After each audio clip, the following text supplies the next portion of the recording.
Hey everybody, why am I tap dancing? Well, today we've got the great Kenji Igus on the show, and he's gonna talk to us about tap dancing. So I thought I should work on my moves. But let's come on into the studio because it's lunch therapy time.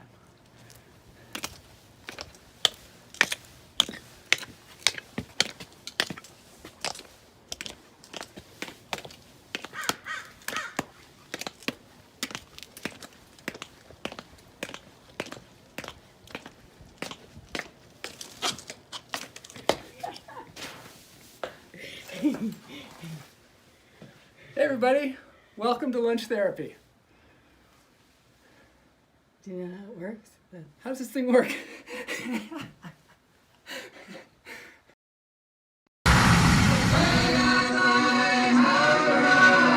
gonna get myself a modem. I'm gonna get myself a modem. I'm gonna get myself a modem. I'm gonna get myself a modem. I'm gonna get myself a modem. I'm gonna get myself a modem.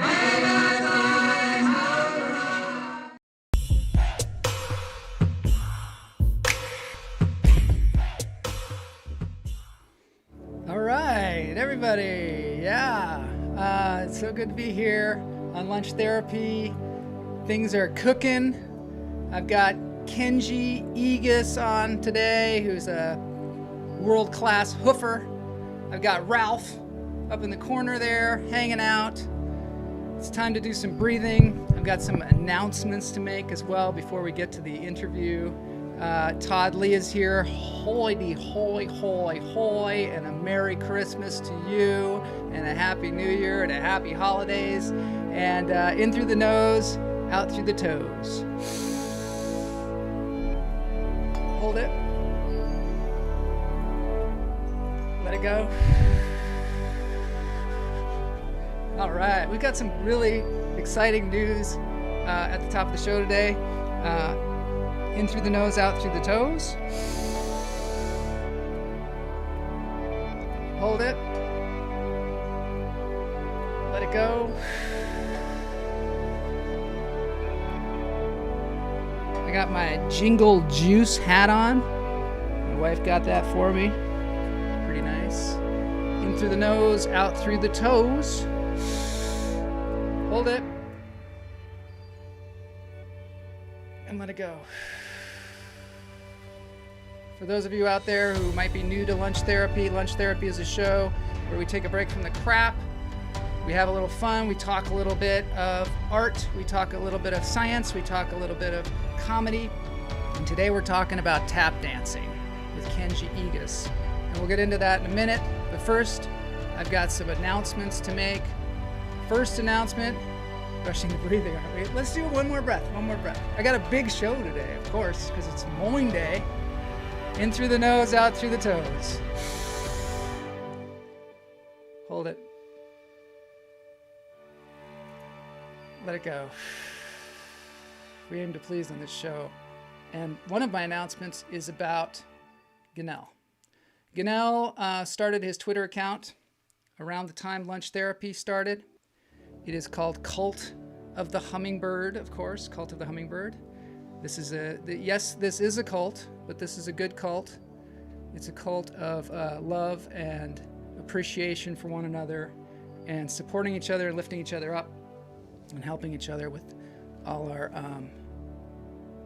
our problems that we're dealing with, as everybody in the world is dealing with. Center up. I'm off to the side to show the Cult of the Hummingbird.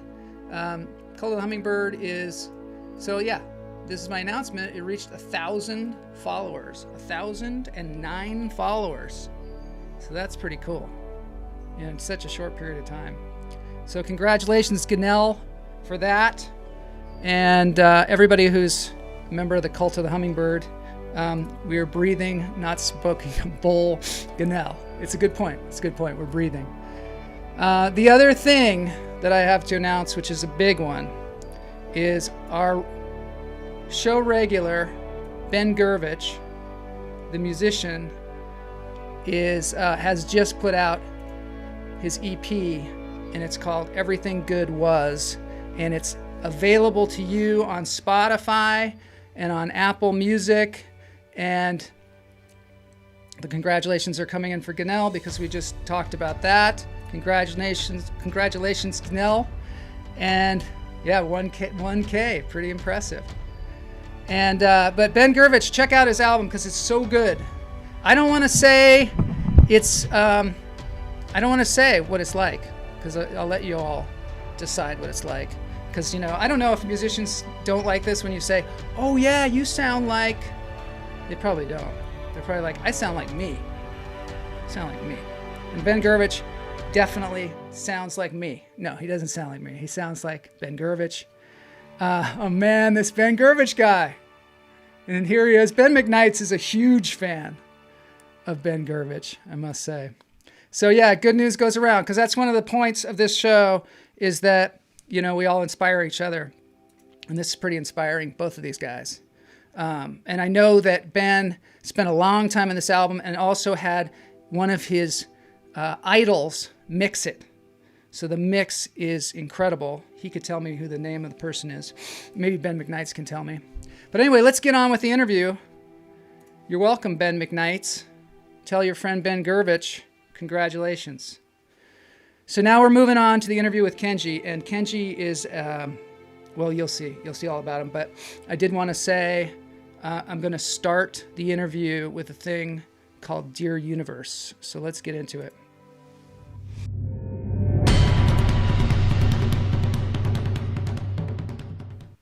So yeah, I'm going to talk incessantly. I'm in the same place here. I'm going to talk incessantly for a moment about, there we go. Now I'm in the dance. I'm in the proper location. I'm in the dance studio, ready to do some tap dancing. Ben should write a hummingbird song. That's right, he should. Don't tell him what to do, Ganel. Anyway, so we're gonna move on, but the first thing that I'm gonna show you is something that Kenji did just as we started going to lockdown. He was in Las Vegas and he did this thing, and it's contemplative, it's voiceover narration, and it's dancing, and it's called Dear Universe. And then we're gonna go straight into the interview, and I will give a little intro, maybe a little too long, of Kenji, and then, and I want to apologize. We had a couple internet problems, and the audio sometimes is a little wonky, but I think you can hear, and I think you'll enjoy this person because he's definitely should be a member of the cult of the hummingbird. Incessantly for a moment, paradoxical. Sometimes I am paradoxical. Hummingbird sounds like a good song idea. It would be about 1,000 beats per minute. See, Joel. Ben likes my idea. All right, here we go. This is Dear Universe, and this is Kenji Igus.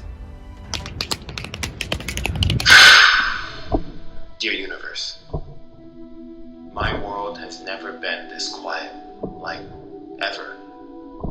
My life was noisy, rushed, and amazing, but I was sloppy. And then out of nowhere, just like that, the world shut down and I was forced to be still. No plan. And through that stillness came clarity. I was addicted to my life, addicted to the titles and reputations, whether it was Kenji the teacher or Kenji the captain or Kenji the performer or whatever. These are the things that I used to define myself, and being stripped of those things for however long it might be felt like losing a loved one. It felt like I was an exposed nerve. But I'm grateful, because now I realize I am much more than any accomplishment or job or degree, and that feels damn good. And it seems like a good place to start, to maybe doing this life thing a little better. With love, Kenji.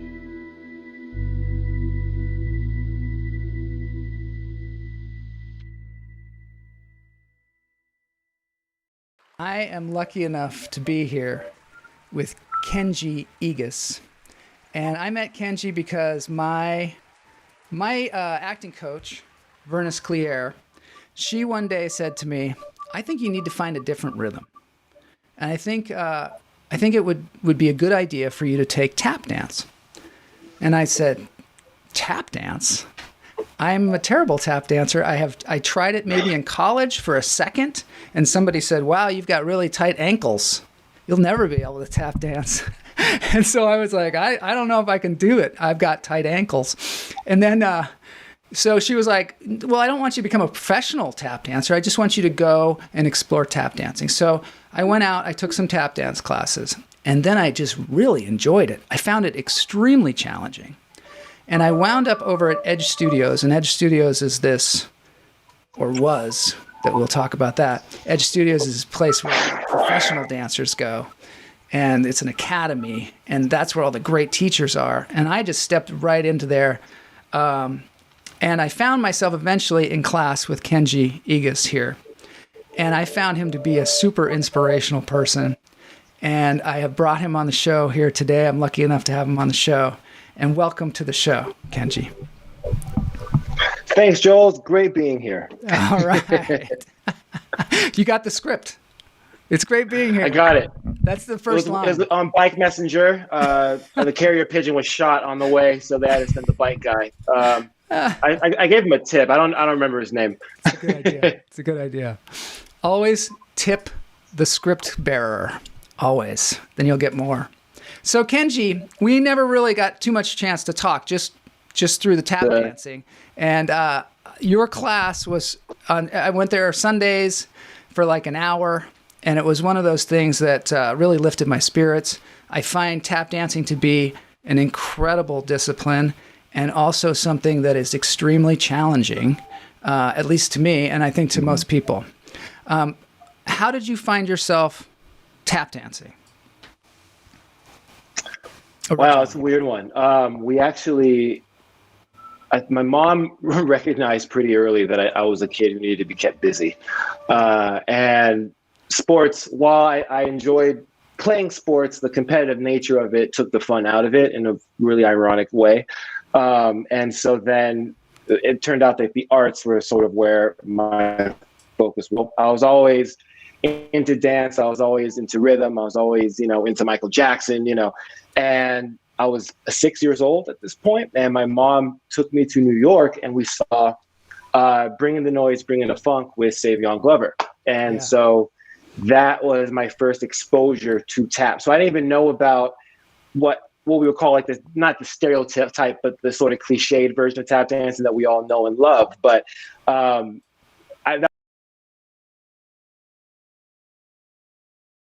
so from there on out, it was just, my next birthday, I got a pair of tap shoes and just stuck my butt in class, and we just went from there. Okay, so when you started tap dancing, when I started, I felt like, and I still feel this way, a little bit like a man with stork legs. All of a sudden, I just, can't even function. And because it's like you have to keep yourself upright, and also it's like playing an instrument with your feet. And keep the swag. You have to be super loose. You have to be super loose with it. You cannot be all like in your head. And I think that was the biggest thing for me that it did for me as a performer, was start to get me out of my head, because you can't tap dance when you're thinking about it, essentially. No, there's too many components, right? So as remember, the big thing in class with me was always to think in chunks. Yeah. Just practice until it felt natural. But that's only after the fact that tap dancing felt natural, but then it was this kind of mind game I had to keep playing with myself in order to really master the basics. And so when I'm teaching now, and even while I had you at Edge, it was a huge thing with me, was kind of stop thinking like, okay, we're going to do a shuffle here and a flap here. They're going to step here. And it's like in that sequence, you got to think about it in that sequence that quickly. It's more just, okay, what's the first sentence? It's like learning a language. What are you trying to say versus what are the words? And sometimes you'll come up with a different result in the minute nuanced way, but I think most of the time when you know where you're going, you can really fill in the gaps, and you almost naturally and subconsciously fill in the gaps. And so that for me is kind of what got me over a lot of like disabilities, I would say, when it came to learning how originally. So you're saying that you didn't feel like you had a knack for it, like right away? Like all of a sudden it just came naturally to you? No, I didn't feel like it didn't make sense. It's just a testament to how hard it really is to learn how to do it. And yeah, it's a weird one, because at the same time, I didn't feel stiff. I didn't feel, all the notes were like, okay, I know where my weight should go. I know kind of, certain instincts were already present, but it was when it got to the grit, like the real, like little stuff. That's where I just sucked. And I couldn't hold on to like the little details. I had to just see the big picture all the time. Yeah. And so it took going home to like practice the little details over and over and over again. And I'm lucky. I'm so lucky I learned before social media and before online gaming and before all of this stuff came to distract me, because I know I'm that kid that would have instantly just been taken away from it if I had access to something else. So, well, that's the thing, is how do you have that kind of, so, okay, what I've found with tap dancing, and I'm just a total beginner, but you have to do something repetitively over and over again that can be super tedious. At least that's what I assume, to get really good at a very clean step. And you have to kind of train yourself, because I don't know, for me, it's not a natural movement for me. I almost can't even understand how some of these moves work. Like, you jump back and tap at the same time. Some of these things seem to defy physics, like sometimes I can achieve it, but I can't necessarily figure it out in my head how that's actually working. I'm just like, wow, I did it, So, and as a result, I feel like you have to do something repetitively and also trust that eventually you're going to break through that period where you're like, I can't do this, But it seems to be over and over again with tap dance, where you are met with something that seems insurmountable, and then you have to just keep working through it through a repetitive practice. Is that true? Oh yeah, the walls come up way more often than not. That's for sure. And I don't know what it was, but I think it's true with anything. Well, at least as I'm getting older and having more years as an artist that's been able to do things professionally since he's been like 15.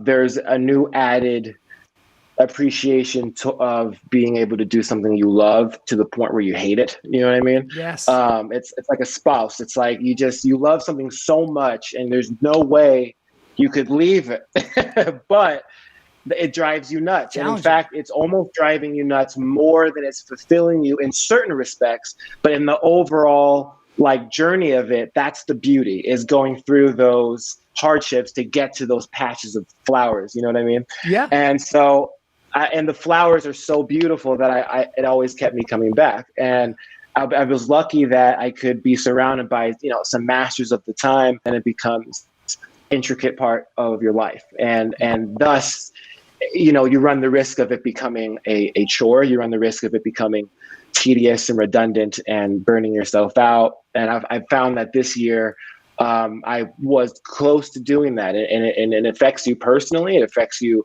professionally, but at the end of the day, you love it so much that when it does save your existence, like it has for me during this pandemic, you can only think of the good. So I think my mom said it best when she was like, that's how I felt about childbirth. It's like, it's terrible until you have the baby. And then it's such an amazing feeling to have a child. You don't even remember how terrible it was. So you want to do it again. And then that just happens over and over and over again. And that kind of feels very akin to that, I think, in that weird wave of emotion, Do you ever have to get yourself away from it and come back to it because you've gotten into that kind of thing? Like, because you do this as a profession. And, a lot of people can pick up tap dancing and go, oh, this is really fun. But when it becomes a job, does it somehow do you lose some of the enthusiasm sometimes and have to like go away from it and come back?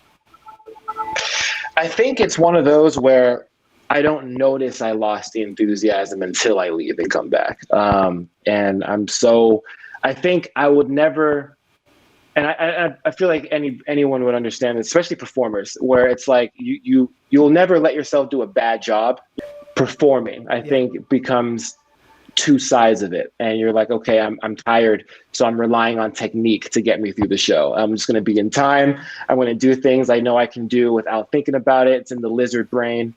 And then there's the nights when you're just feeling amazing and stuff's coming out that haven't come out in years or it has never come out before.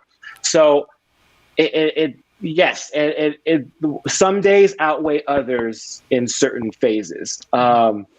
And in order to get away from it, like I'm an actor as well, so I would go into that because that's what I'm more, I would say, amateurish at. So there's still plateaus to hit that are very much basics to achieve, and so that's fulfilling in that way. So when I return to something I'm natural in, that feels even better. You know, I love fitness. I really love all the comic pop culture and science fiction you can imagine. And so that's the stuff that fuels me. And somehow that all translates into my dancing and into my performance to feel like I'm living a life that is very, very unique. So, do you feel like you've done the work so that it can, one of the things that I find, well, like what you said, I used to play the piano when I was a little kid and sometimes now, but I would feel like I had to get to the point where I could not stand the song that I was playing and then come back to it. And then all of a sudden it'd be like, like you said, like in the lizard brain, and you can just play it and you can say, imagine a waterfall while you play it. You can imagine some thing and it's so programmed in you. Do you think that there's a place, because obviously you're a master at this, do you think there's a place that you get as an artist with a discipline such as tap dancing that you gain a certain amount of freedom?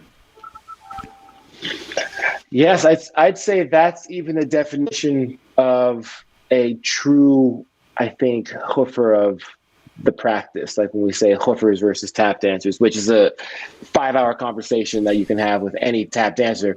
But to me, can you can you distill that for 1 second? Hoofer versus tap dancer.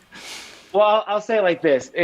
There's a difference between someone who is a musician of the form and really they have their style, they have their choices, they know who they are on stage, and it's not necessarily they have all the footwork as much as they have their footwork, and they're very, very distinct. And you know who's dancing, you know who's hitting, you know who that is. And on top of all of that, they're an amazing improviser. So then they can just literally jump on a song and dance. It doesn't have to be choreographed, doesn't have to do anything. But then there's tap dancers where it's you know how to tap dance. That's kind of what that definition is.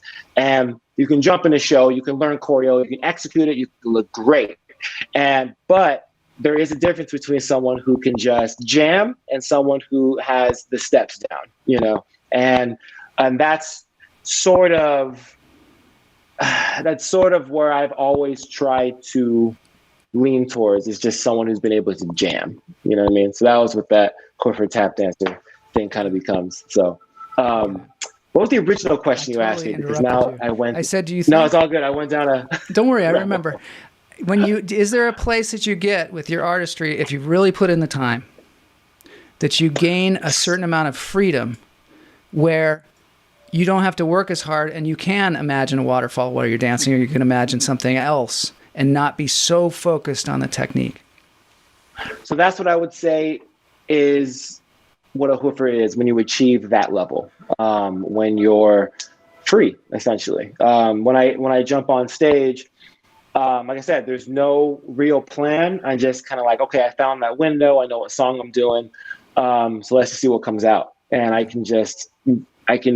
the rules don't even apply anymore because I'm already following the rules. So now I'm just jumping in and out of things and trying things and going into flow states and out of flow states, right? And so it's I'd say that's when to me, I think that's when you're dealing with, a Jedi, you know what I mean, is when they're free. And the improvisation powerful indicator on where someone lies in that particular spectrum. Their ability to improvise indicates their skill level a lot of times in tap dancing. Is that what you're saying?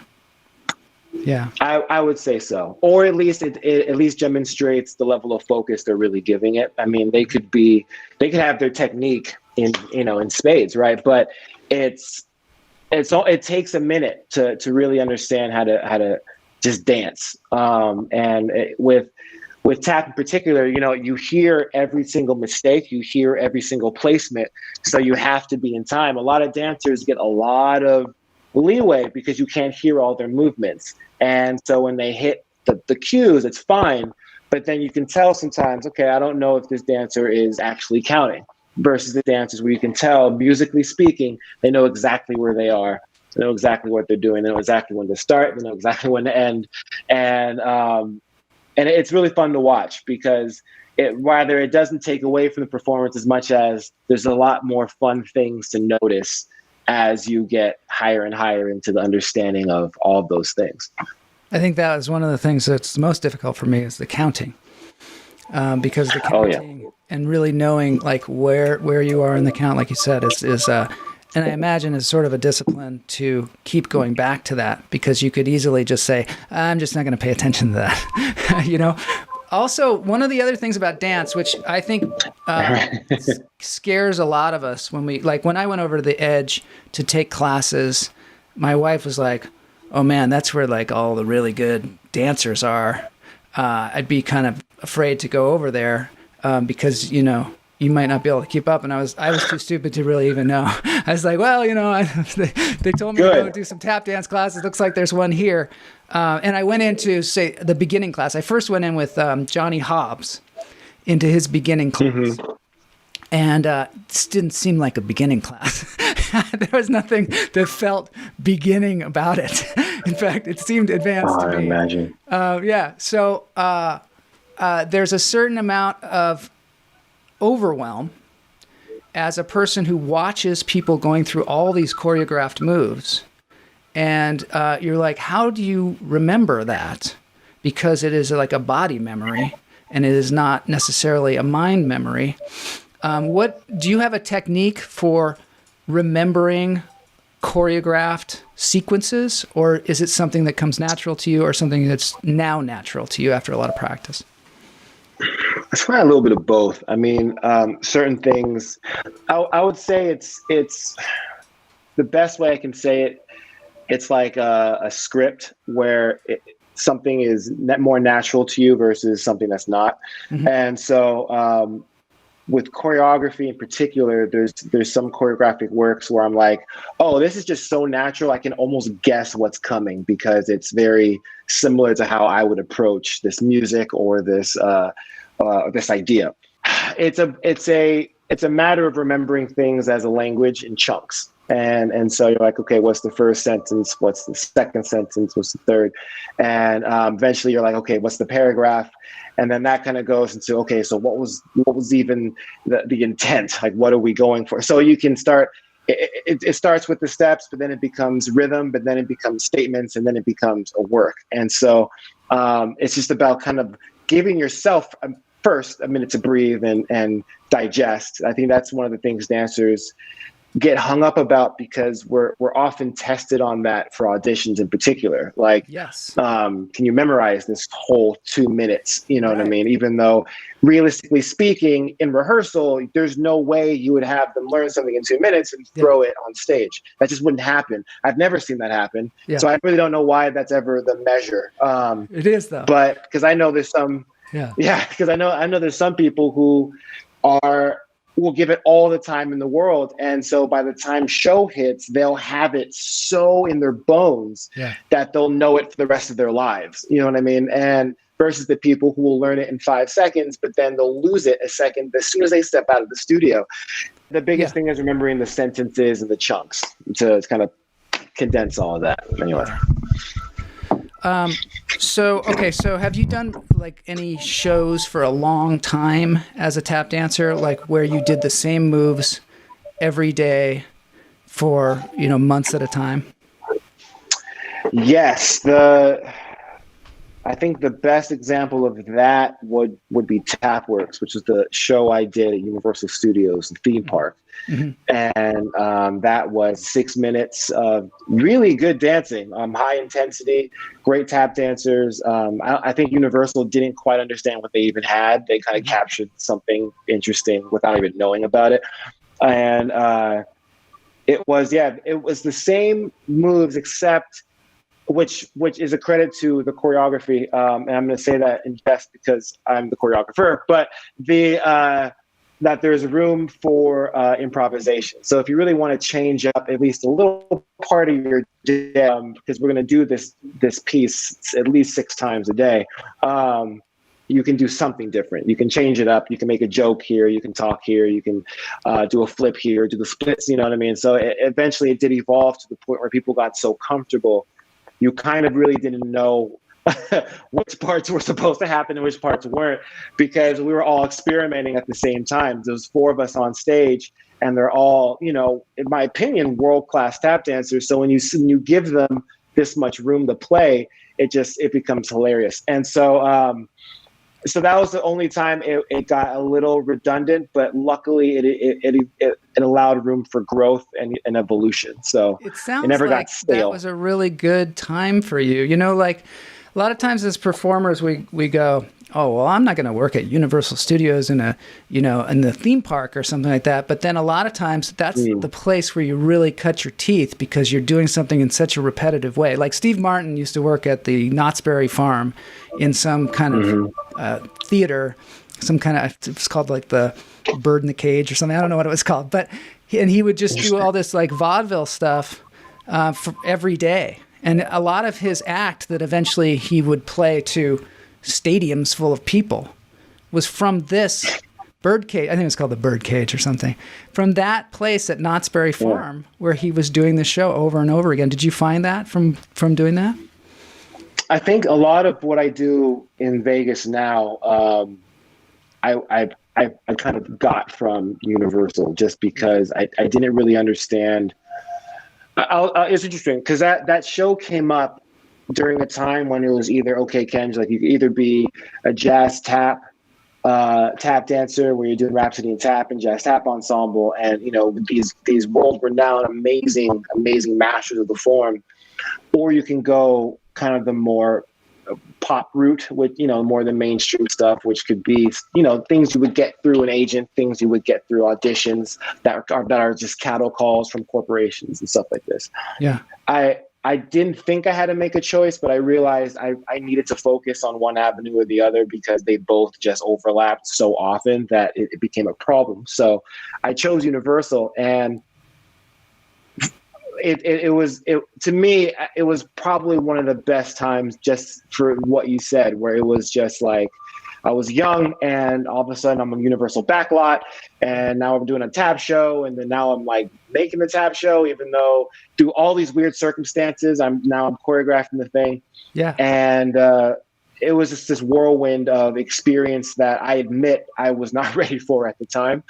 And but it opened up a very, very new sense of awareness, and especially self-awareness when dealing with entities such as Universal Studios, because there were moments when I wasn't keeping my cool, because there was, after the first show, it was pretty good. Then Fast and Furious came out, so they wanted to do like a Fast and Furious version of the show, so we did that. And then after that, they wanted to do like this monster show for Halloween. And for this show in particular, they booted me off because they wanted a new choreographer. Oh. And it was these 2 guys who are amazing choreographers, but they're not tap dancers. So it kind of got into this weird territory of, well, wait a minute, you're still asking me for tap dancing and tap dance ideas, but I'm not getting the credit, I'm not getting the check. It's a weird one. So it became a fiasco, and it ended up being a hit show, but not for the reasons of the merit of the artistry. I think it was, the idea was just very popular, so it worked, and so a lot of people were drawn to it because you have these monsters who are dancing, and so all these kids want the pictures, and it worked, and it was great, and it was fun. But there was moments when it was that amazing corporate moment of, we're going to change all the cards and we're going to change the game real quick. And then it's not going to work.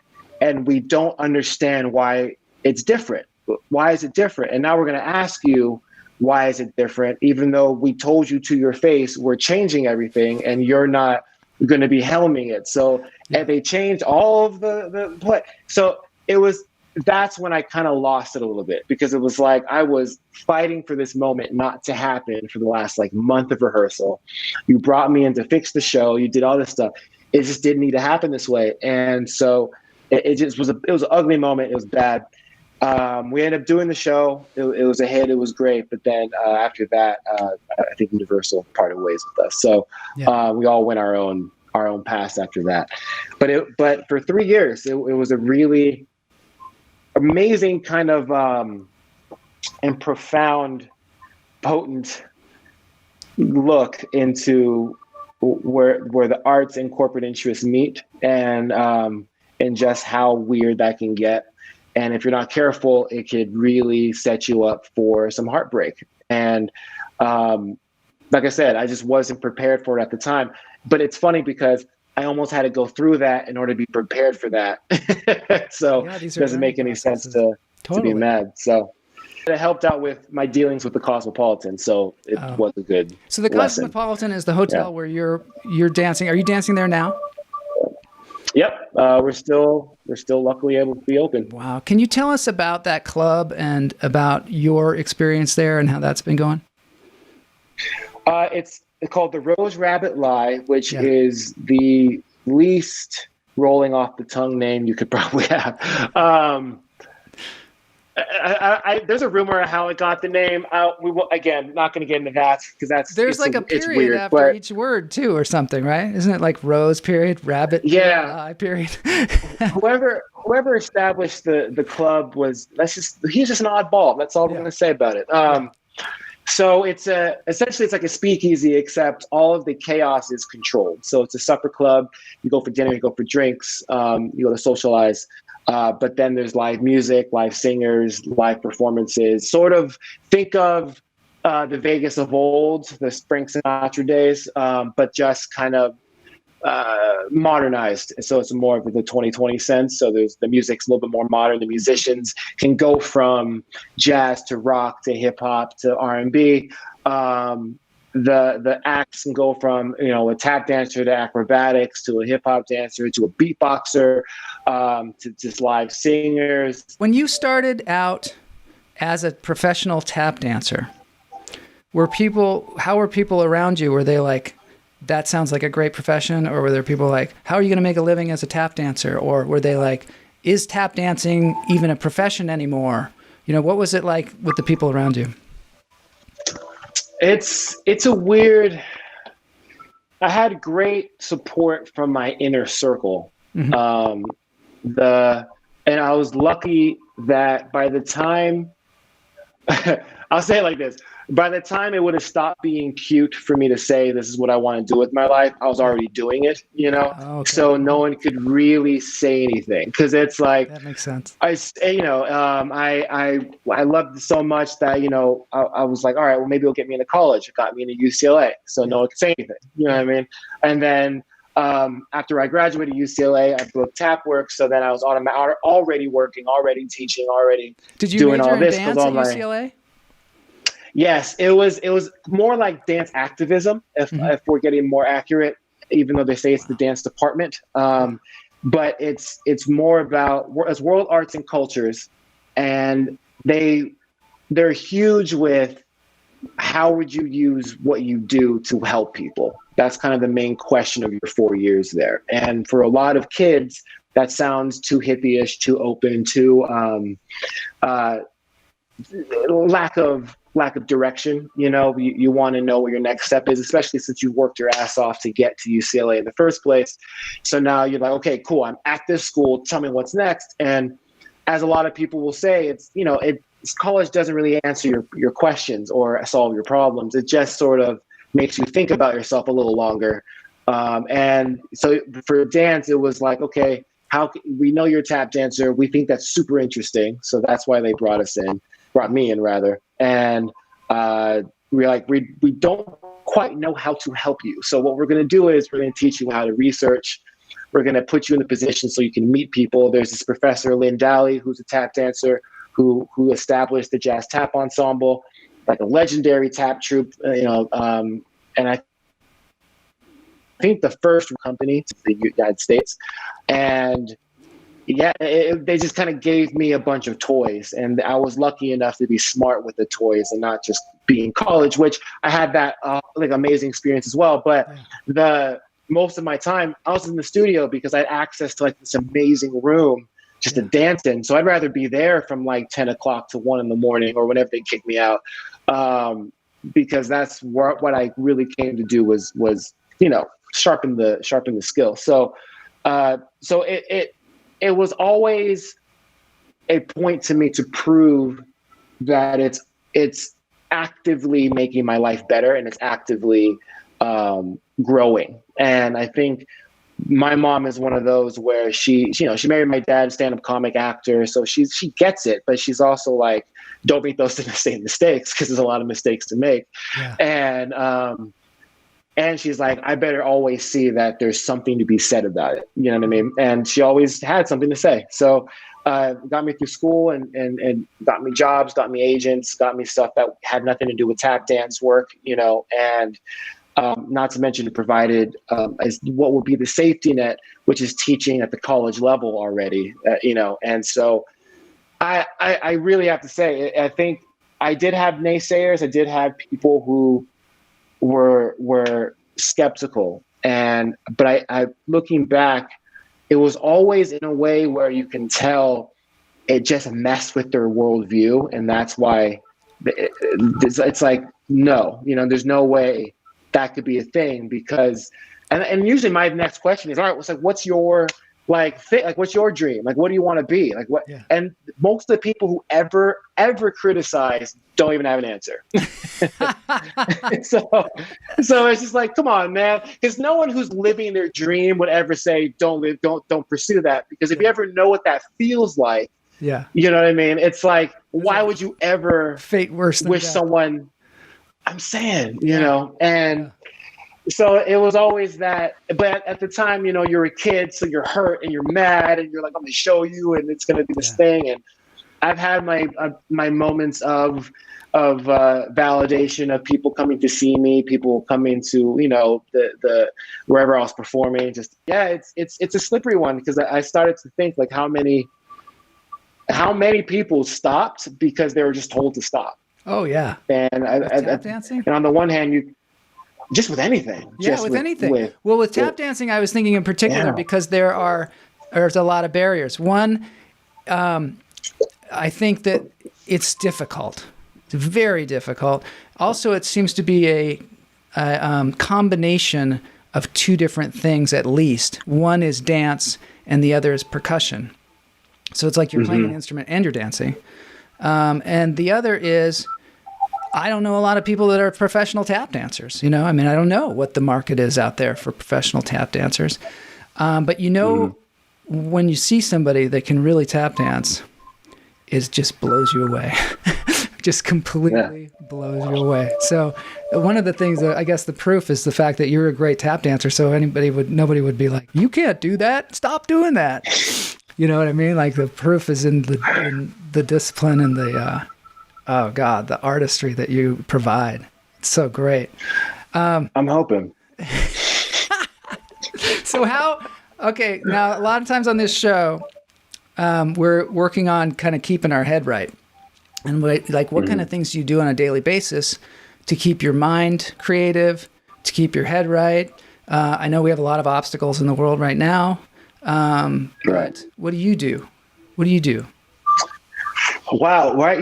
I was actually going to ask you this as well, but I think I may have found the answer just by where your particular place in the universe is right now. But I feel like everyone kind of picked up a new hobby, something developed since quarantine became the new word of the day, Yeah. And for me, there was the videos, there was making the Spirits of the Strip videos that helped me feel better. I was dealing with, like a breakup and then loss of my job for who knows how long at that point. And then I don't know if I could perform again. My tours were canceled. My teaching, I left to go do the performance life full time. So now I have to see if I can start up this life that I thought I wouldn't have to go back to until a little bit later. And it was a lot of things that just kind of put me in a really dark place, because I was going from the highest of highs in terms of my personal success and existence, where I was living my dream job in my dream city, to be doing my dream life at this rock star Vegas life for a minute. And so to have all that taken just put me in a bad spot. So I started counseling for a while. Which helped immensely. And then it kind of turned into this really internal, reflective kind of self-improvement work. So the one thing you can really say about relationships ending is that they really show you kind of what's wrong with you. So you're like, okay, well, now I know that sucks, I guess. I even know that sucks about me. And so then now let's look at it, and instead of saying the world is terrible and against me, how about we just really look at what led us here, and let's go from the beginning, from even the moment I picked up shoes, from the moment I saw tap dance for the first time, for the moment I saw performance for the first time, to my parents' divorce, to heartbreak after disappointment, and it's like it kind of just started this whole process of almost rebuilding with choice. And the way I was able to do that was through a lot of meditation every morning, a lot of working out every day, which has helped in other aspects of my life as well, such as, the dance career, the modeling career as well. And so then keeping those things as a consistent base, and having a dog is those three things that keep me, okay, I have to at least take care of these three things every day. So let's start there. And I wasn't even really dancing for a while unless I had to. The show opened again, so I was performing, so I was sharp, but I wasn't inspired, just through dealing with everything that's sort of been coming my way. So it started with just the basics, okay, my dog, my health, let's just focus on that. And so, okay, great. So now let's start reading books. So I started just picking up book after book after book after book, audiobook after audiobook, and just started making this reading list that I've been blazing through, which has been helping, especially kind of develop a new perspective on life and a new world of people and humanity and just kind of how I want to operate given all these things, books like Sapiens, which is just just a nice little account of human history and every stupid thing we've done perpetually for 50,000 years. Which is this makes so much sense. Yeah. Did you read the book after that too? The one where he talks about the future?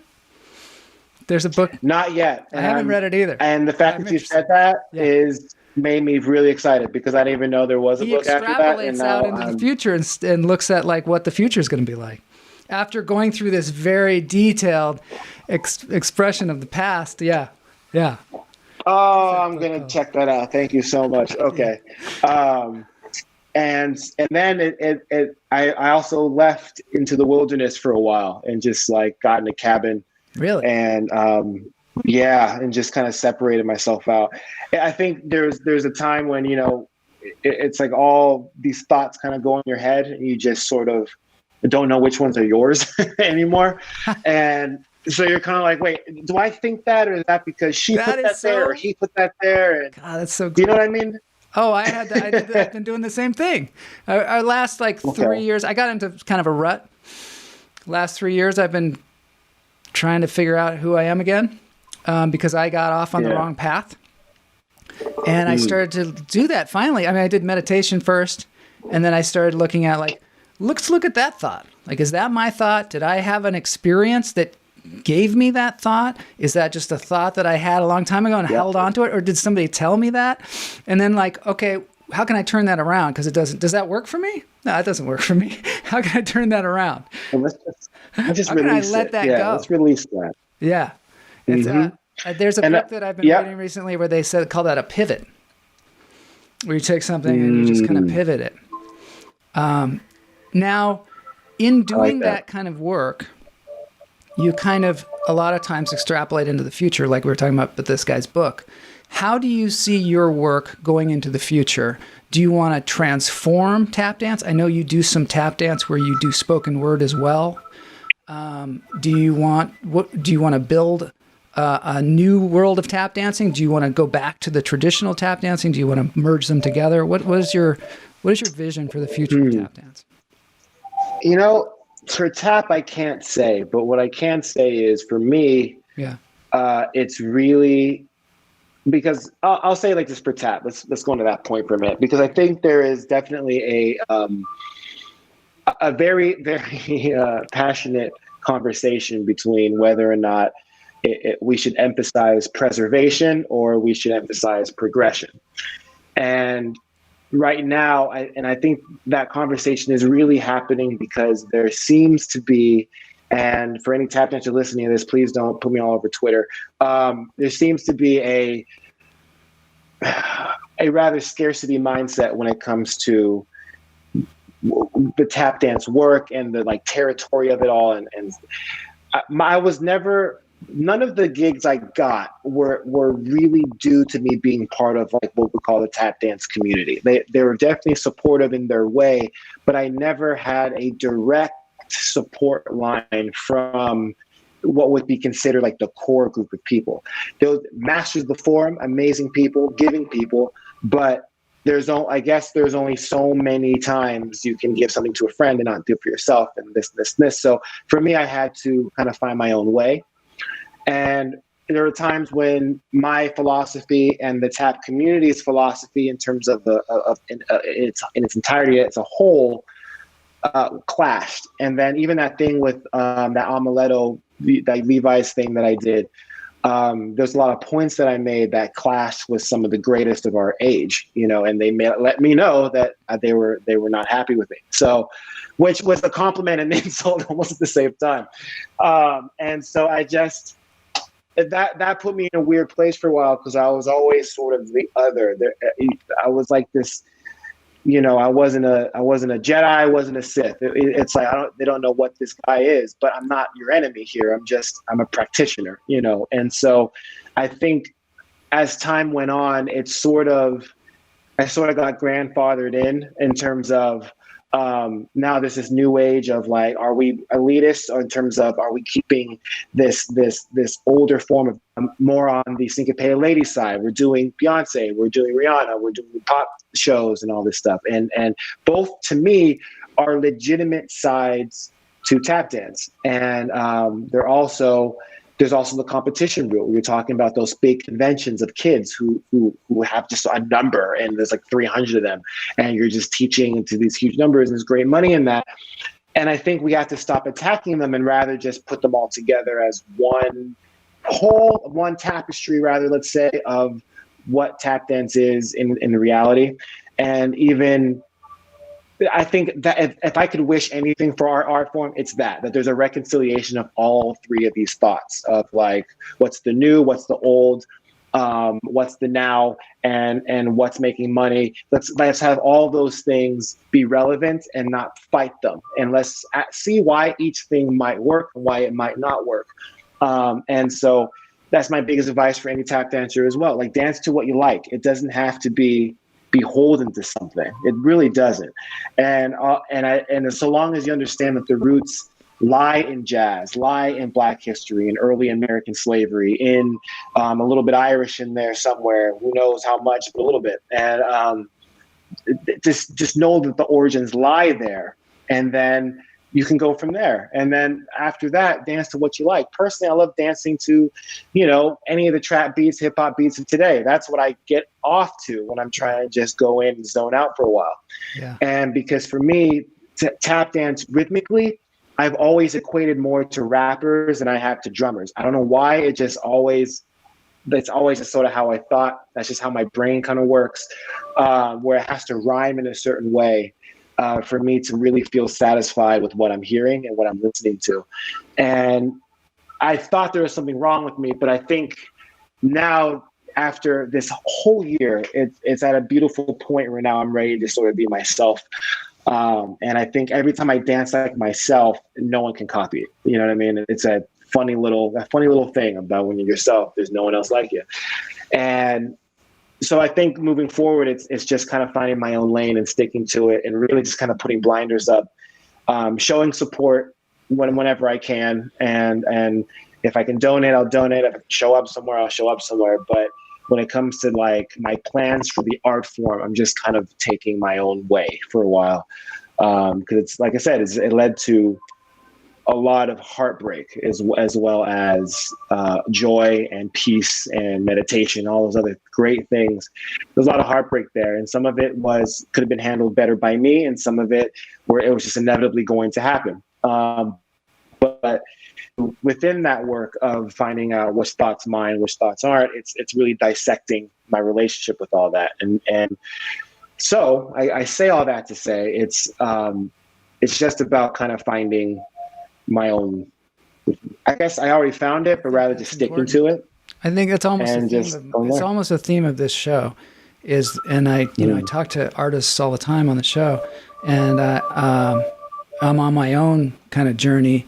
And what I've found more often than not is that the more you are yourself and the more you listen to your own impulses and your own ideas and your own creative flow, and the more you just take it like one step at a time, the better off you are, and the better off everybody around you is.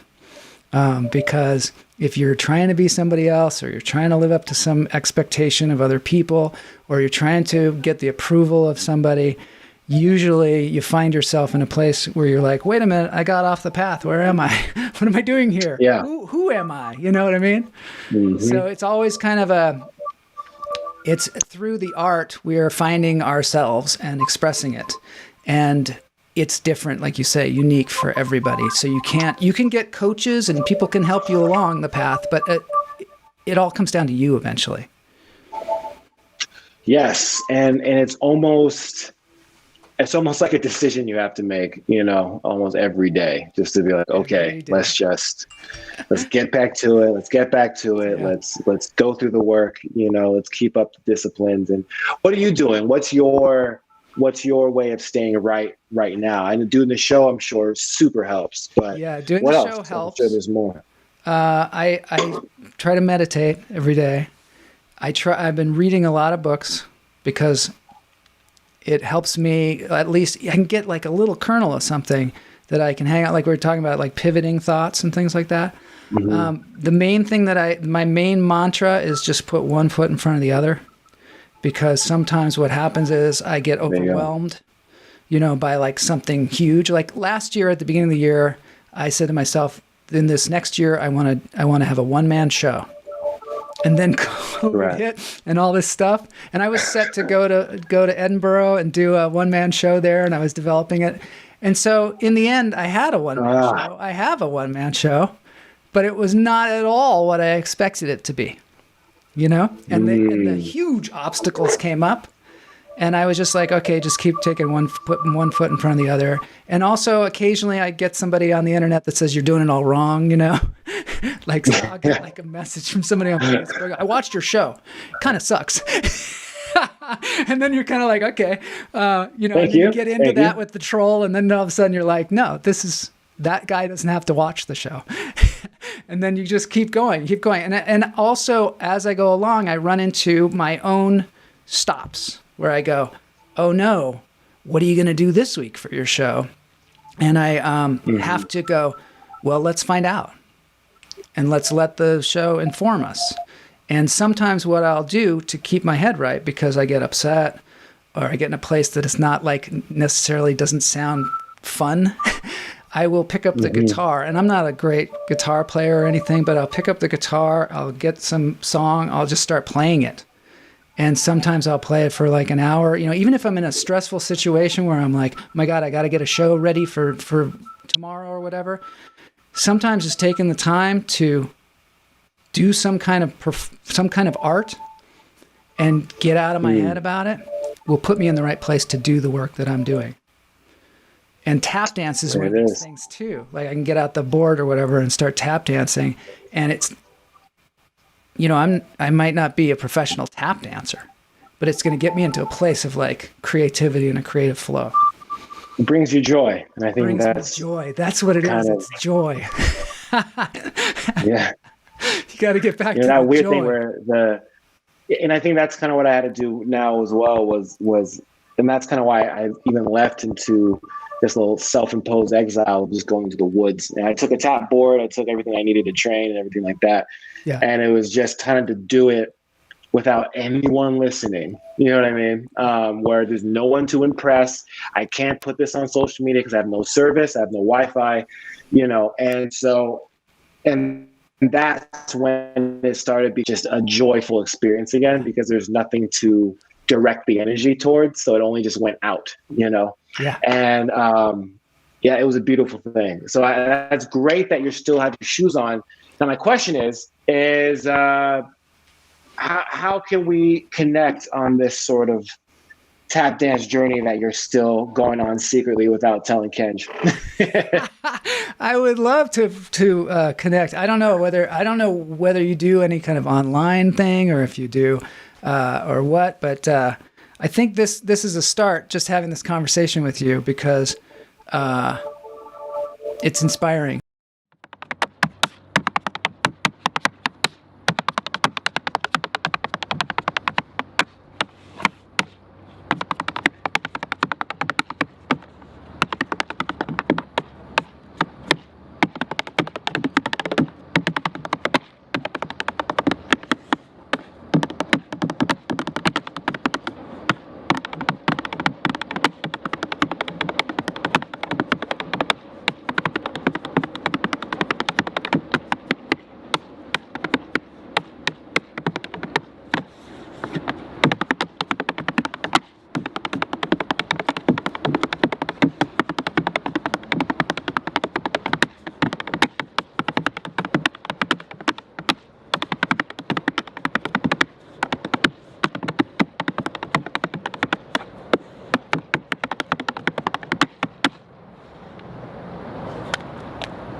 Hey man, this I live for stuff like this, man. So thank you for having me, for one. And I'd love to do this again, because I feel like we're just scratching the surface for some of this stuff. Yeah. Then we can maybe put something together where we both do the shim sham or something. I so would we can love line that. that up. That would be super fun, because I know what's going to happen on the show is people are going to be like, well, Joel, you talked all about the tap dancing. Let's see some. I'll be like, oh no. Yeah, listeners / viewers, just grill him and get this make guy him to make tap him bring dancing. me back, and then make him show you all of his skills, because the That's dude right. does know what he's doing. I need that kind of And- fire sometimes, that kind of motivation of like, oh no, that's why one of the reasons I do this show is so it's like at noon there's going to be a show, regardless of what you've done to make it a great show. It's going to be a show, and sometimes that helps me. Let's make it happen. Yeah. Dude, that's awesome. This is such a cool thing. Thanks. Kudos for one on the consistency, because 190 is not easy to get to. So I know how much work that took. Thanks. So very nice, sir. Thanks. And like I said, man, anytime I can do something for fun, even if it's just little tap dance remotes every now and then, let me know. That'd be great. Okay, cool. All right. Thanks a lot. Thanks for being on the show. Dude, see you soon, man. All right. Thanks, everybody. Okay. There we go. There it is. There is episode 190 of Lunch Therapy. Behind me is Thailand. Hopefully we're all going to go there. This is where Jeff Lohman lives, a listener, a viewer of the show, and longtime friend. I don't know why my hair is all glittery, but it's pretty cool. Pretty cool. Some people try to have glittery hair. I just have it naturally. Now we're moving into the dance break. I know this is kind of a long interview, but it was totally worth it, for me at least. I've got my dance shoes on, and I'm ready to propel into the future. Hopefully Mulva Philip will be joining me to do some online tap dancing. Maybe we'll do a little shim sham. Maybe we'll do a TikTok. I don't know. Who knows what we're going to do? But we're going to end with a dance break, and it's going to be all Kenji Igus dancing. One more thing. He's out in the desert. Todd. Thanks, Todd. Love tapping by the river. Wasn't that great? That was in Australia, believe it or not. I guess he's tapped out. Yeah, I guess he tapped out. All right, everybody. Kenji Igus, one more time. We're going to watch him dance out in the desert. Here we go. Oops.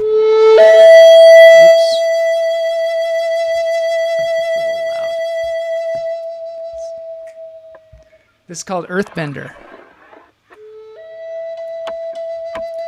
Challenge accepted. Excellent.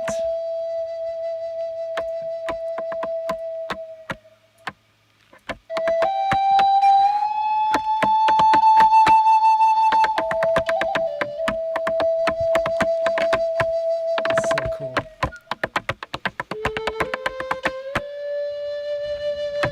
I'm going to pop out for a second here. Thanks everybody for joining us on the show today.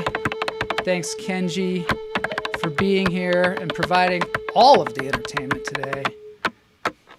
All right, see you later, Todd Lee. Everybody, hope that this changed your rhythm for the day a little bit. Adds a little new spring in your step. And we'll see you on Wednesday.